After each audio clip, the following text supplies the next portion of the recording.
La neige commence doucement à couvrir les rues de Paris d'un manteau blanc.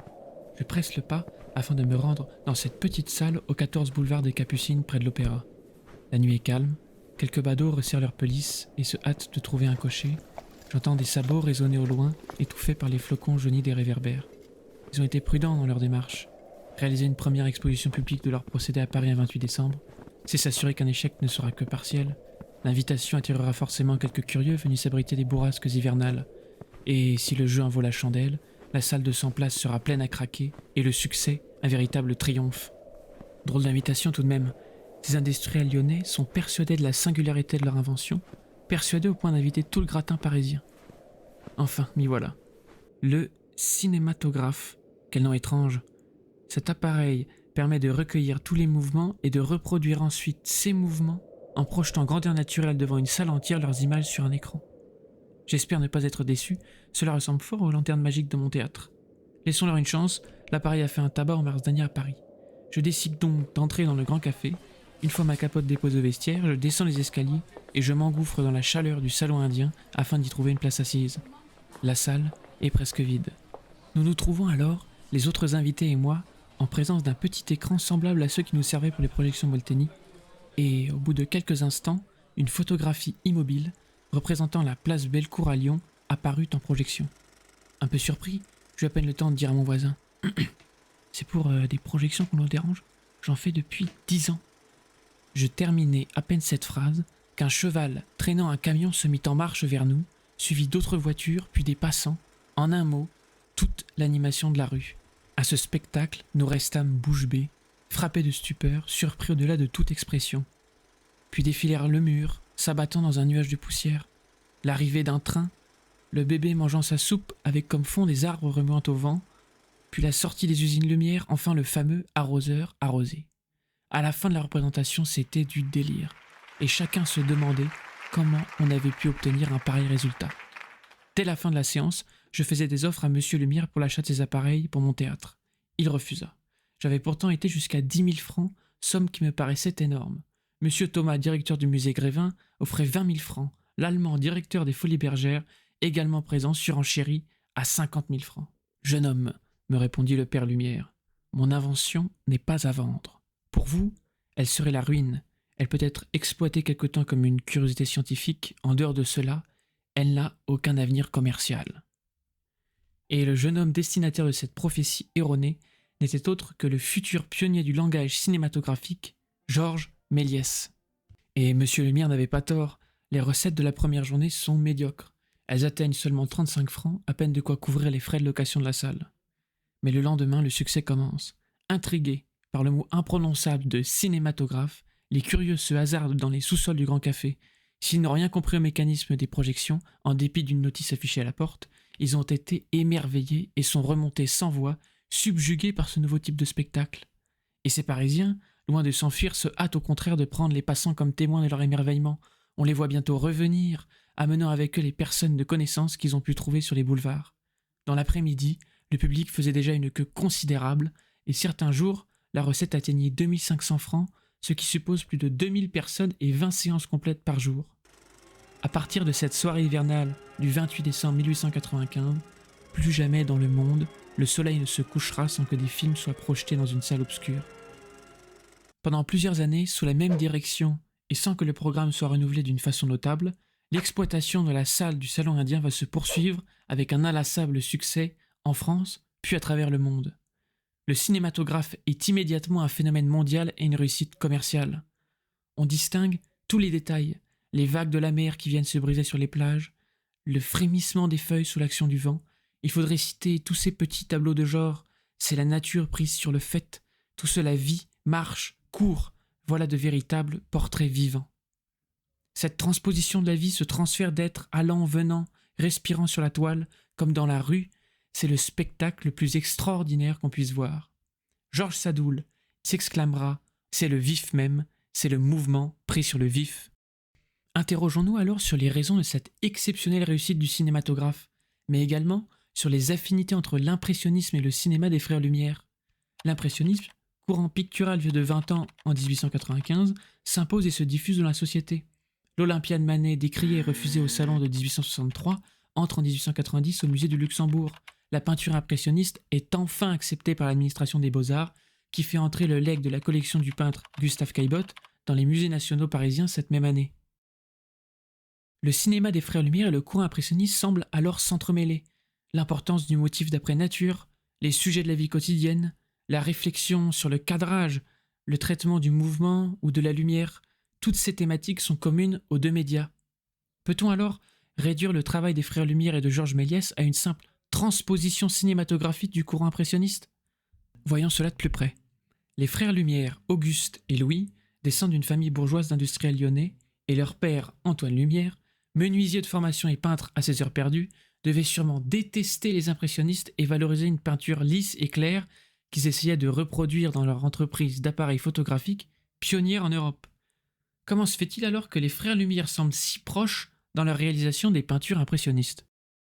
La réponse se trouve, comme nous l'avons précédemment analysé, dans le médium photographique. Les Frères Lumière, comme les impressionnistes, adoptent les nouveaux points de vue découverts par l'œil de la machine daguerrienne. Mais ils ne sont pas les seuls. Tous les arts semblent être animés d'un élan industriel en cette fin de siècle, d'une fascination pour la machine. C'est la modernité, la découverte scientifique qui impose son rythme, que ce soit envers les peintres, les photographes, les écrivains ou les premiers réalisateurs. Le cinéma et la peinture à la fin du siècle sont tous les deux poussés par le changement de la société, poussés de gré ou de force par le progrès qui transforme le quotidien des hommes de la Belle Époque et l'image nouvelle qu'a l'homme sur lui-même. L'art et l'industrie, main dans la main, fécondent un même élan, la promesse d'une société meilleure, d'un lendemain qui chante. La société de la fin du siècle, malgré ses inquiétudes et ses crises, est persuadée qu'un âge d'or s'annonce grâce au progrès industriel et scientifique. Le cinématographe des Frères Lumière est immédiatement un succès retentissant auprès de toute la société de la Belle Époque, parce qu'il exprime avant tout le triomphe de la modernité symbolisé par le mouvement.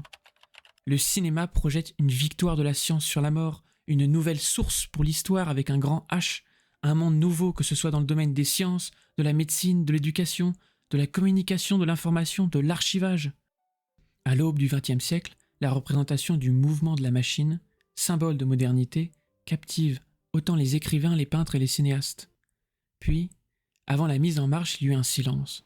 Les purgeurs furent ouverts, la vapeur siffla au ras du sol en un jet assourdissant, et il vit alors déborder du pont cette blancheur qui foisonnait tourbillonnante, comme un duvet de neige envolé à travers les charpentes de fer.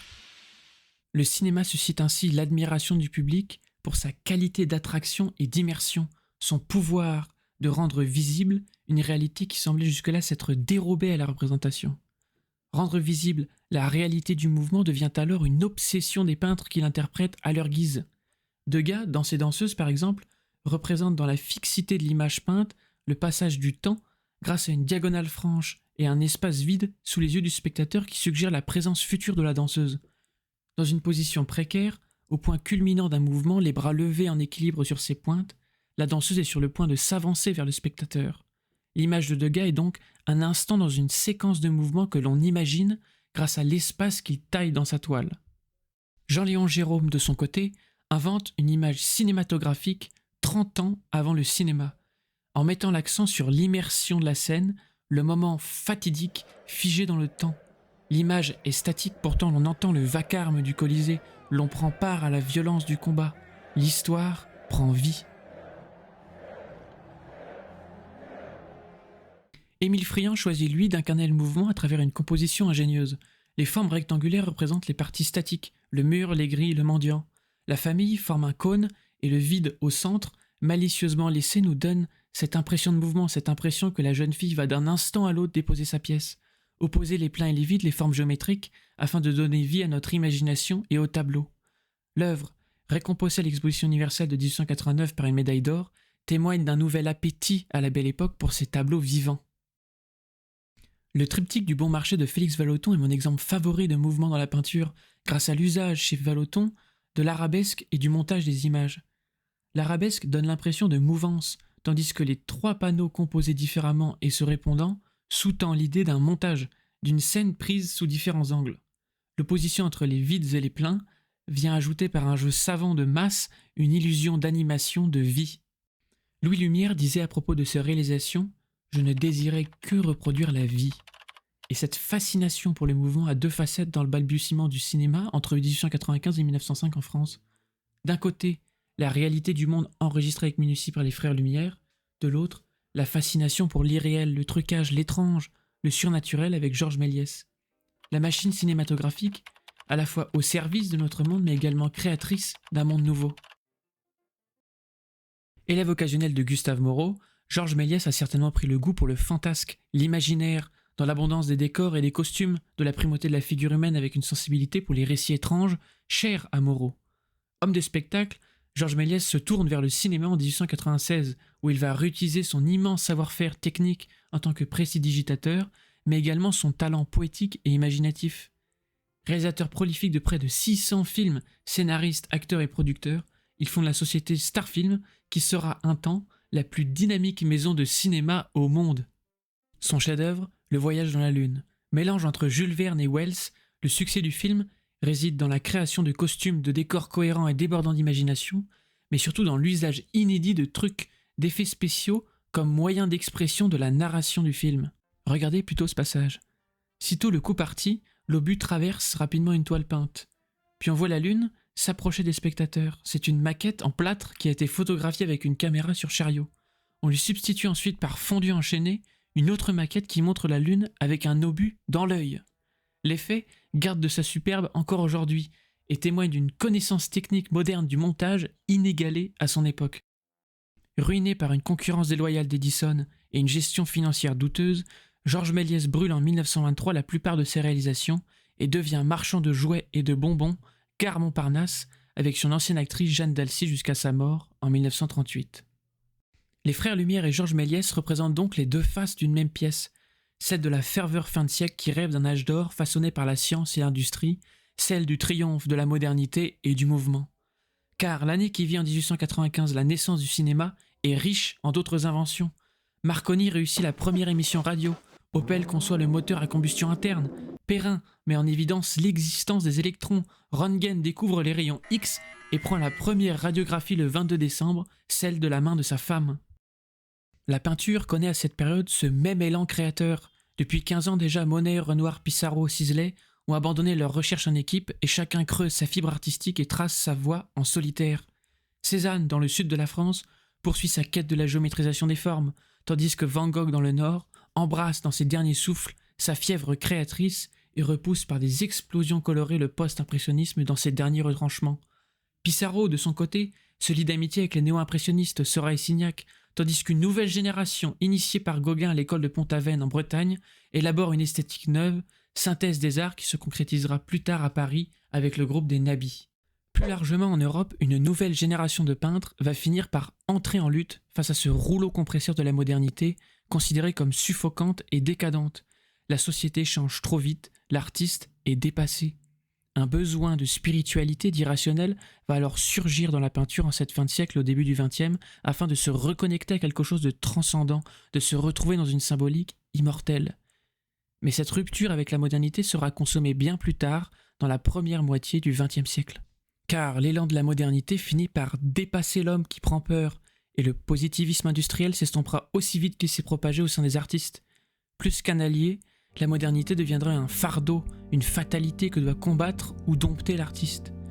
Et l'on retrouve déjà les prémices de ce contretemps dans les critiques étrangères du cinématographe des frères Lumière en 1896.